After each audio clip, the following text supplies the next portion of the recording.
Enchanté toi, leçon 5. Mon argent de poche. You know what that means? It means my pocket money.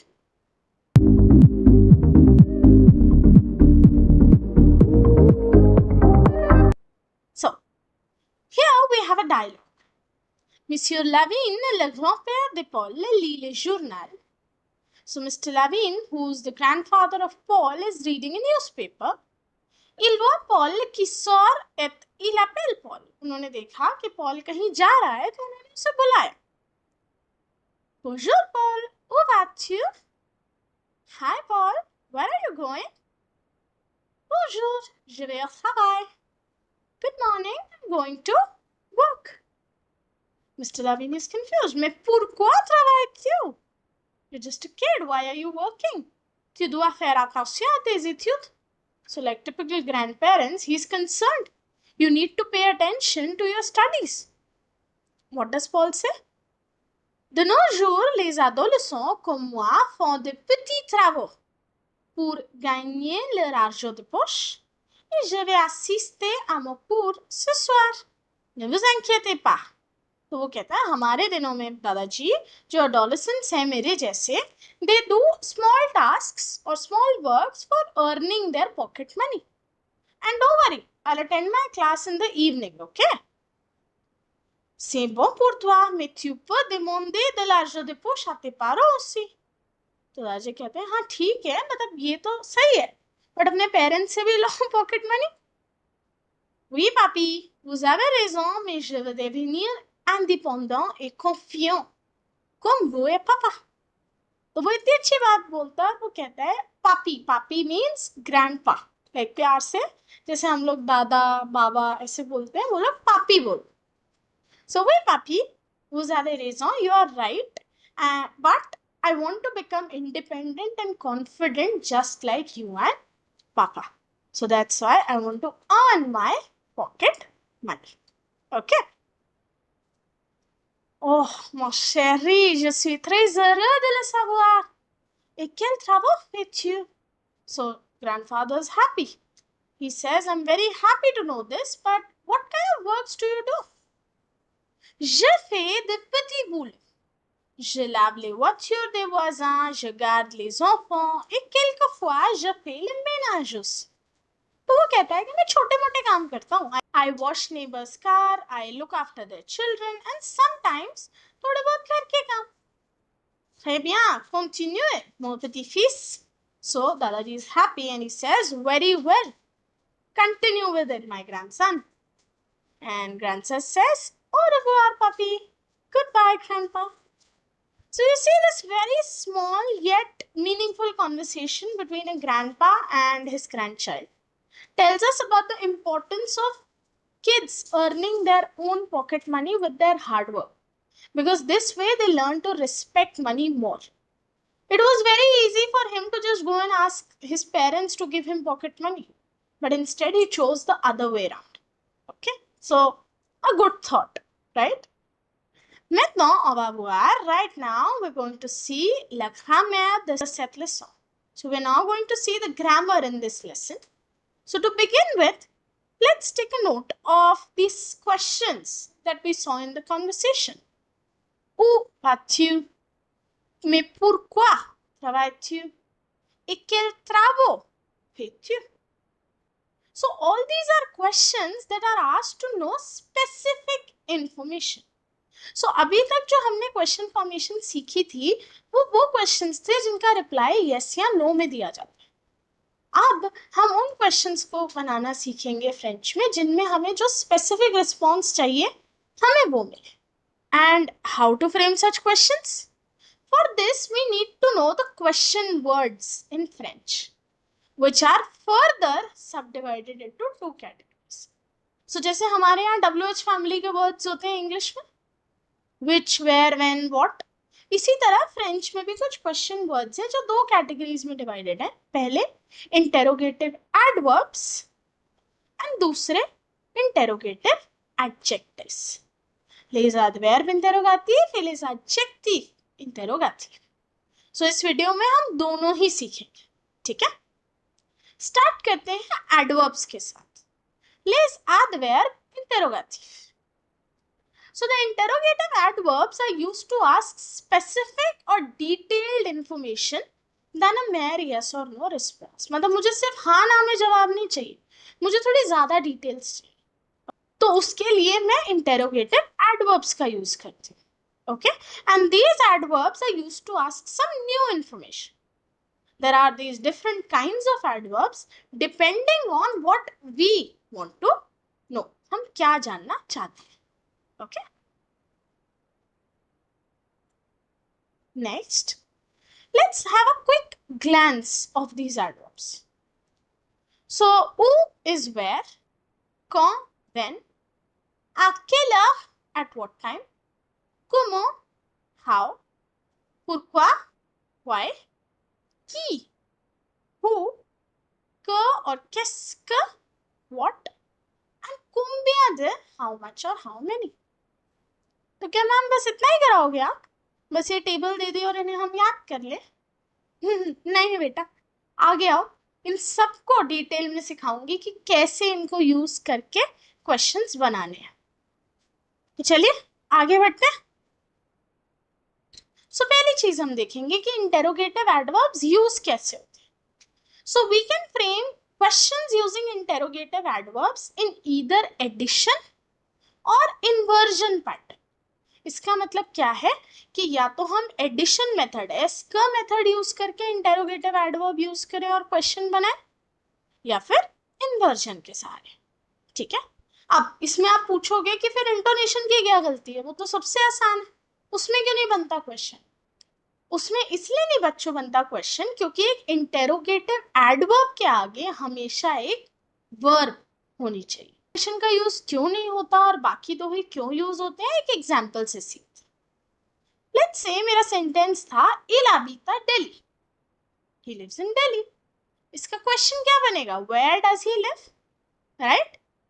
So intonation में अगर मैं ये बनाना चाहूँ, ये क्या होगा, ऊ इलाबित, विच इज रॉन्ग, बिकॉज अभी हमने रूल सीखा कि एक इंटेरोगेटिव एडवर्ब के आगे हमेशा वर्ब होनी चाहिए, ना कि सब्जेक्ट. ठीक है. अब क्योंकि यहाँ सब्जेक्ट गिवन था इसीलिए ये गलत है. Whereas एडिशन में ऊ स्किल अबित, अब est इज अ वर्ब, सो ये दोनों कंडीशन हमारी फुलफिल हो रही है, राइट? तो इस केस में हमारी कंडीशन फुलफिल हो रही है कि एक इंटेरोगेटिव एडवर्ब के बाद एक वर्ब हो, तो इसीलिए एडिशन में भी क्वेश्चन बन सकता है. Whereas इन्वर्जन में भी सेम चीज हो रही है, ऊ अबित, ऊ के बाद वर्ब आ गया अबिते. सो अब हमें एक चीज क्लियर हो गई, कभी भी अगर हमें इंटेरोगेटिव एडवर्ब यूज करना है तो हम चाहे एडिशन से क्वेश्चन बनाए या इन्वर्जन से, बोथ आर करेक्ट. ओके. तो अब यहाँ हो क्या रहा है, ये क्वेश्चन बना कैसे? मैंने तो लिख के दे दिया, आप तो आपने हाँ हाँ हाँ हाँ करके समझ ली, बट ये हुआ कैसे, ये क्वेश्चन बना कैसे? क्योंकि स्टेटमेंट में तो दिल्ली भी था. तो चलिए सीखते हैं कैसे बनाइए. अब इससे पहले मैं एक एक करके एडवर्ब समझाऊं, कुछ important points. With interrogative adverbs we always have verbs, ये हमने पीछे देख लिया. Interrogative adverbs replaces the underlined or bold phrase in a sentence, because you're beginners learning to make questions for the first time. आपके teacher हमेशा कुछ ना कुछ सेंटेंस में बोल्ड या अंडरलाइन में देखे, तो इंटेरोगेटिव एडवर्ब जो है उसको रिप्लेस कर, जैसे हमने पिछली स्लाइड में देखा. ये देखिए, इल अबिता दिल्ली, ये चीज अंडरलाइंड और बोल्ड थी, तो मेरे इंटेरोगेटिव एडवर्ब ऊ ने इन दोनों केसेस में उसको रिप्लेस कर दिया. अब ये कैसे और क्यों होता है, चलिए इसको समझते हैं. एग्जाम्पल के तौर पे, एल पार Huitar Diumata, she lives at 8 o'clock in the morning. तो इसका क्वेश्चन क्या बनेगा, at what time does she leave. तो जो शुरू में मैंने टेबल दिखाई थी उसमें एट व्हाट टाइम के लिए एडवर्ब था आ केलर. ठीक है. तो ये वाला पार्ट तो पूरा रिप्लेस हो गया आ केलर्स. अब जो भी रिमेनिंग पार्ट रह गया सेंटेंस में उसको या तो इन्वर्जन करके लिख दो या एडिशन के साथ लिख दो, दोनों ही फॉर्म्स क्वेश्चन के करेक्ट। ठीक है, इसी तरह अगला एग्जांपल देखें। Les enfants achètent des stylos. Kids buy the pen. So what do the kids buy? तो what के लिए हम क्या यूज करते थे? क। तो दे स्टीलो तो रिप्लेस हो गया क से, राइट? अब जो रिमेनिंग सेंटेंस बचा इसको अगेन इन्वर्जन या एडिशन जो आप कंफर्टेबल हो उस फॉर्म में लिख सकते हैं। ठीक है, तो ये मैंने दिखा दिया कि कैसे क्वेश्चन फ्रेम होता है। अब एक एक करके मैं बता देती हूँ कैसे पता चलेगा कि कौन सा एडवर्ब कब और कहाँ यूज करना। ठीक है ना, सबसे पहला एडवर्ब है ऊ यानी वेयर। ये कब यूज होगा? जब आपकी स्टेटमेंट्स में कोई प्लेस का नाम, ठीक है, Ils vont à Paris. So Paris is a place. So now I know कि जो क्वेश्चन है वो ऊ से बनेगा। एंड जो रिमेनिंग सेंटेंस है उसको मैं एडिशन या इन्वर्जन दोनों तरह से लिख के क्वेश्चन बना सकती। तो देखिए पहले मैं हमेशा इन्वर्जन करती हूँ, जिन बच्चों को इन्वर्जन टफ लगता है उनके लिए मैं एस्का वाला फॉर्म भी लिख देती हूँ। ठीक है, एक और एग्जांपल देखते हैं। मार्क व आलय कोल, तो प्लेस रिप्लेस हुई ऊ से, और इन्वर्जन में क्वेश्चन कैसे बना? ऊ मार्क व तिल। अब ये क्यों और कैसे हुआ ये मैं लेसन 3 में ऑलरेडी सिखा चुकी। ठीक है, अगर ये मेथड करना टफ लगता है यू कैन सिंपली राइट ऊ एस्क मार्कवा, interrogative adverb addition plus remaining sentence. आप ये वाला पैटर्न फॉलो कर सकते। Let's look at the next one, कॉम, व्हिच इज व्हेन। अब ये यूज होता है जब किसी स्टेटमेंट में कोई पर्टिकुलर डेट या ड्यूरेशन गिवन। ठीक है, vos amis saw dans le soir, your friends are leaving in the evening. So the question will be when are your friends leaving? Quand vos amis sortent या फिर quand est-ce que vos amis sortent? Sortent. Quand est-ce que vos amis sortent? तो you see again interrogative adverb, addition वाला phrase plus remaining sentence. मैंने वो structure follow करके ये question बना लिया। जिसको इन्वर्जन अच्छे से आता है वो इन्वर्जन से बना लो। ठीक है, एक और example, il part demain, he is leaving tomorrow. Quand part-il या फिर quand est-ce qu'il part? All right. Next we have à quelle heure, statements जिसमें एग्जैक्ट टाइम आपको गिवन हो। ठीक है, जेन पार्ट à 8 heures du matin. सो जेन निकलेगी सुबह के 8 बजे। सो à quelle heure जेन part-elle या फिर à quelle heure est-ce que gen part? Look at the next one. Vous venez à 8 heures du soir. You're coming at 8 in the evening. À quelle heure venez-vous? At what time do you come?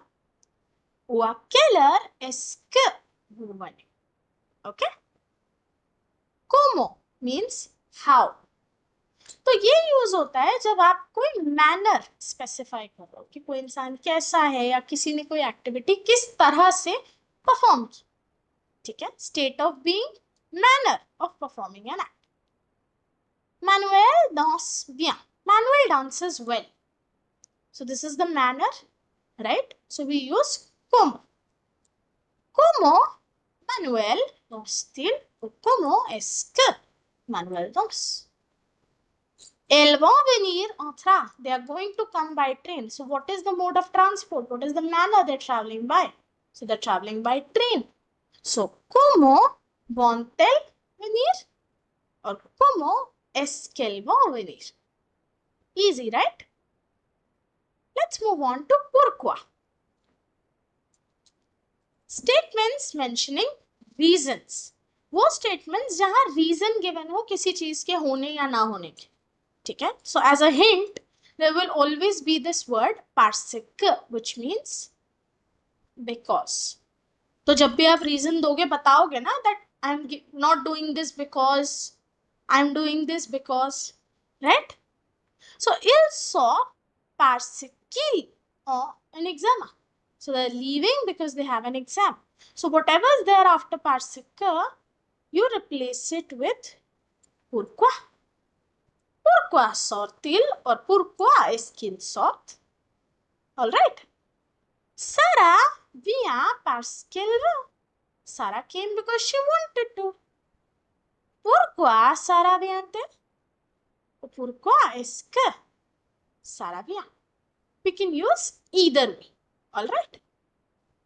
Next we have qui. We use it in statements mentioning name of people.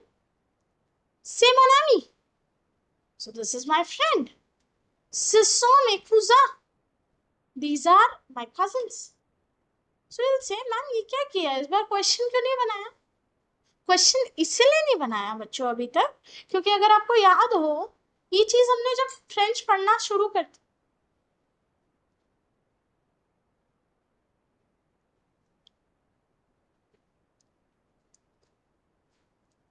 Question इसीलिए नहीं बनाया बच्चों क्योंकि अगर आपको याद हो जब हम क्वेश्चंस इनिशियली बनाना सीखते हैं हमने सीखा था से या सिस सॉन्ग के साथ जब भी पर्सन का नाम हो एक फिक्स्ड क्वेश्चन बनता है विच इज की yes.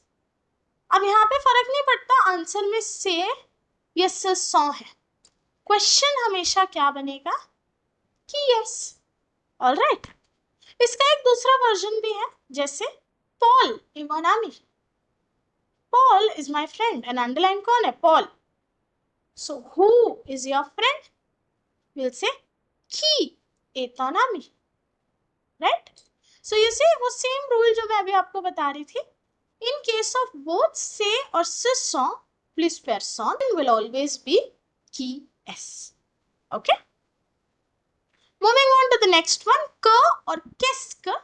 So we use it in statements mentioning objects and animals. So like c'est un crayon ou ce sont des lions. Same rule like before. C'est or ce sont plus objet ou animal. In both the cases, the question will be the same. Qu'est-ce que c'est? Right? Let's see another version of using que. Les filles mangent une pizza. The girls eat pizza. So what do the girls eat? Que les filles mangent-elles? Or qu'est-ce que les filles mangent? Okay? So in both these ways we can use que or qu'est-ce. Alright. The last one we have combien de, which means how much or how many. Here we have statements mentioning quantity. Alright. So combien de is the only interrogative adverb which is followed by a noun. अगर आपको याद हो शुरू में हमने क्या rule किया है सारे interrogative adverbs are followed by verbs. But combien de is the only interrogative adverb which is followed by a noun. How? Let's see.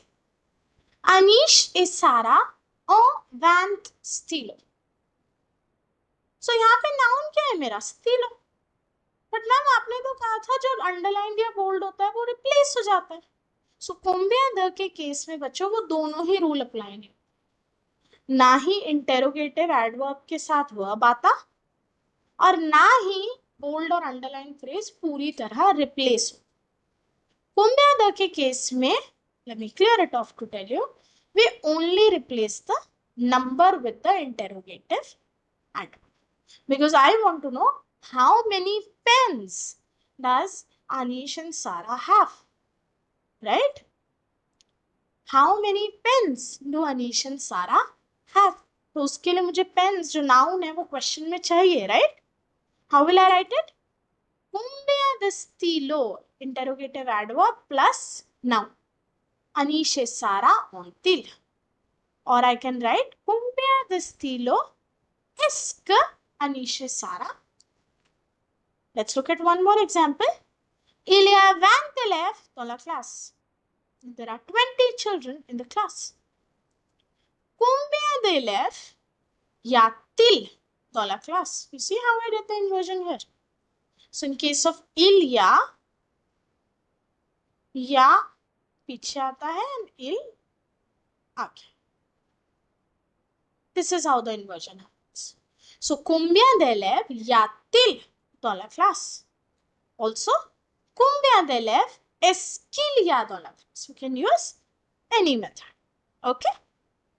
So, एक चीज जो आपको याद रखनी है, when we have statements with je or nous as subjects, the questions will be framed in tu and vous. यही चीज हमने लेसन 3 में भी सीखी थी. जब इन्वर्जन में क्वेश्चंस बना रहे हो, जेन्युइन क्वेश्चंस जब बनते हैं तो कभी आई या वी में नहीं बनते, क्योंकि ये माना जाता है हम सवाल दूसरे से पूछ रहे हैं. तो अगर कभी आपको स्टेटमेंट ज या नू में गिवन है तो उनका क्वेश्चन थ्यू या वू में बने. और क्योंकि बच्चों को मैंने देखा ये गलती करते हुए, इसलिए बता रही हूँ, जब सब्जेक्ट बदलता है तो वर्ब की कॉन्जुगेशन भी बदलती है. अक्सर वो सेम कॉन्जुगेशन यूज कर देते हैं, वो गलत हो जाए. कुछ एग्जाम्पल्स दिखा देते हैं, ठीक है. जैसे मेरा स्टेटमेंट था je vais à Paris, तो क्वेश्चन किससे बना? ऊ से. एंड क्योंकि स्टेटमेंट ज में था, क्वेश्चन बना थ्यू. ऊ बात थ्यू और ऊ एस्क थ्यू वा. अगला एग्जाम्पल कौन के साथ देखें. Je sors dans le matin. I am leaving in the morning. Quand sors-tu? Oh, quand est-ce qu'il? Est-ce que? Quand est-ce que tu sors? Right? Je statements, question in tu and tu के हिसाब से conjugation. ऐसे ही statements mentioning exact time, the are keller ones. अब देखिए statement नू में है तो क्वेश्चन किस में? वो में. आ केलर पार्टे वो. आ केलर एस्क वो पार्टे. इसी तरह nous dansons bien, we dance well. तो क्वेश्चन कैसे बना? comment dansez-vous? comment est-ce que vous dansez? Right. Reasons वाले pourquoi je वाला, pourquoi je वाला स्टेटमेंट है तो क्वेश्चन त्यू में, तो क्वेश्चन त्यू में बनाए. pourquoi vas-tu à l'école? pourquoi est-ce que tu vas à l'école? इसी तरह क्वांटिटी देखिए. nous avons 2 stylos, we have 2 pens. So, combien de stylos avez-vous? Combien de stylos est-ce que vous avez? So, I hope आपको ये concept अब समझ आ गया हो. Last 2 examples. Nous parlons à Paul.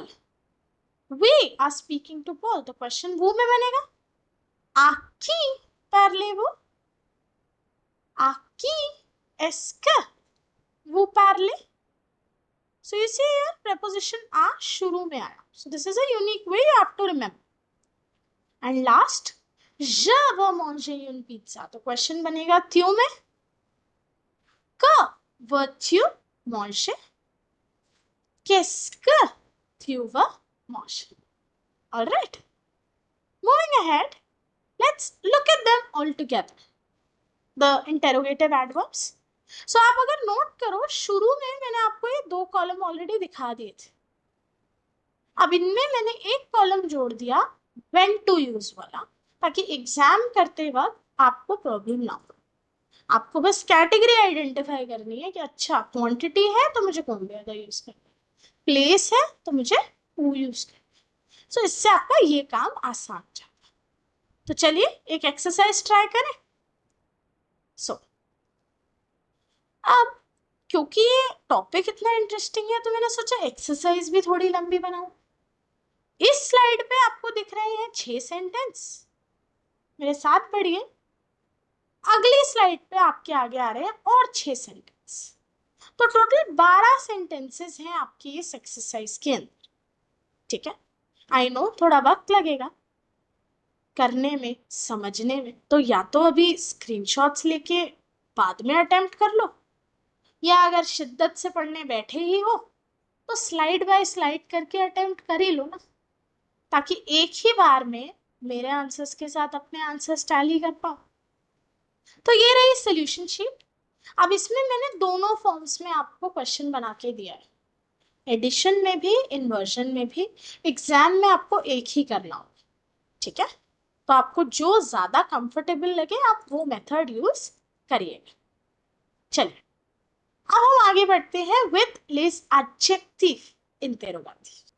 So difference क्या है? इंटेरोगेटिव एडवर्ब्स आर इनवेरिएबल, मतलब वो बदलते नहीं है नाउन के हिसाब से। बट इंटेरोगेटिव एडजेक्टिव्स के तो नाम में ही एडजेक्टिव है, और आपको पता है सारे adjectives in French they are variable. वो नाउन के जेंडर और नंबर के हिसाब से अपना फॉर्म बदलते हैं। तो देखते हैं कैसे यूज होते हैं। सो ये है हमारी छोटी सी टेबल इंटेरोगेटिव एडजेक्टिव्स की। So you see for a masculine singular noun I use केल. For a feminine singular noun I use kel with a double L. For masculine plural I have kel with an S, whereas for feminine plural I have kel again with an S. So you see इनके pronunciation बहुत similar है, it's the spelling that changes. So like all adjectives, the interrogative adjectives इनका मतलब क्या है? Which या what. They agree to the number and gender of the noun which is immediately after. Okay? Example के तौर पे quel stilo worth you? Which pen do you want? Quelle robe aimes tu? Which dress do you like? Quel livre lis tu? Which books do you read? Et quelle question poses-tu? Which questions do you ask? So you see, with change in nouns, gender and number, we also changed the interrogative adverb. And that is what we have to do here. Okay? But yeah, one thing. The only verb that can come in between the interrogative adjective and the noun is quel. Quelle est votre nom? What is your name? Quelle est ta réponse? What is your answer? Quels sont tes films préférés? Which are your preferred films?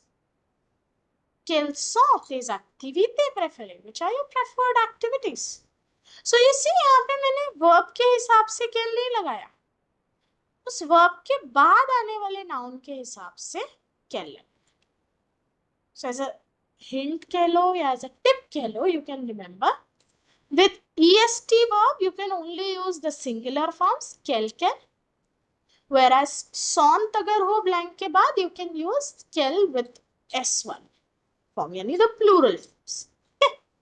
तो अब इतना समझ आ गया है, तो क्या कर रहा है अब? एक्सरसाइज. अगेन टॉपिक इतना आसान है और मुझे पता है आप लोग गलती करोगे नहीं, तो मैंने सोचा इस केस में भी एक लंबी एक्सरसाइज दे देते.